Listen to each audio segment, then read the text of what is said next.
Bonjour à tous, je suis Julien Sestac, chercheur en psychologie sociale au laboratoire de psychologie et d'ergonomie appliquée de l'université Gustave Eiffel. Mes activités de recherche portent essentiellement sur la question du rapport à la règle et du rapport au risque chez les usagers de la route et en particulier les plus jeunes. J'ai aussi une activité d'expertise et d'évaluation des politiques publiques depuis une quinzaine d'années environ.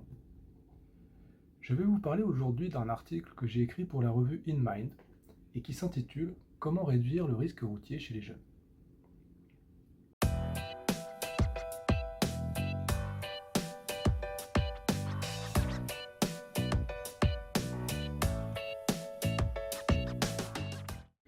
Tout d'abord, il faut bien comprendre la situation.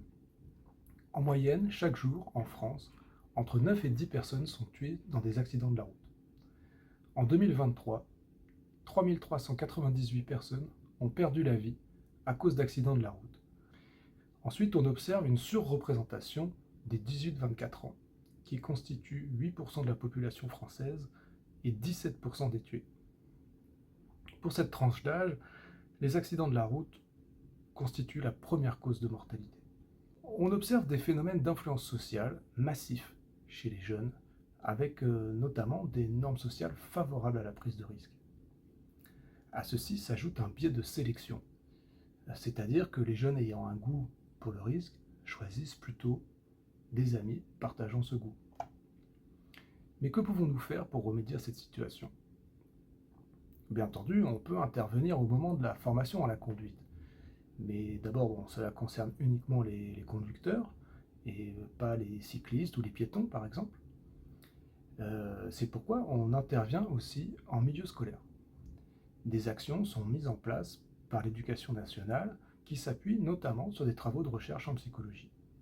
C'est le cas, par exemple, des actions de prévention par les pairs ou des actions qui impliquent les élèves dans la production des contenus de prévention. L'idée étant d'utiliser l'influence entre pairs de manière positive. Il y a aussi un développement important des actions centrées sur le développement des compétences psychosociales. Ces compétences, autrefois appelées compétences de vie, sont par exemple la résistance à l'influence, l'assertivité, donc ça c'est plutôt l'affirmation de soi, la confiance en soi, l'esprit critique ou encore la gestion des émotions. On peut aussi avoir recours au nudge, qui consiste à rendre plus facile les comportements désirables, en l'occurrence les comportements prudents, et ou plus difficiles les comportements indésirables, en l'occurrence les comportements dangereux. Par exemple, on peut proposer des alternatives raisonnables pour les retours de soirée alcoolisés, qui constituent une situation souvent rencontrée par les jeunes. Mais pas que les jeunes d'ailleurs. Enfin, il faut poursuivre dans la voie de la prévention positive en valorisant les comportements prudents.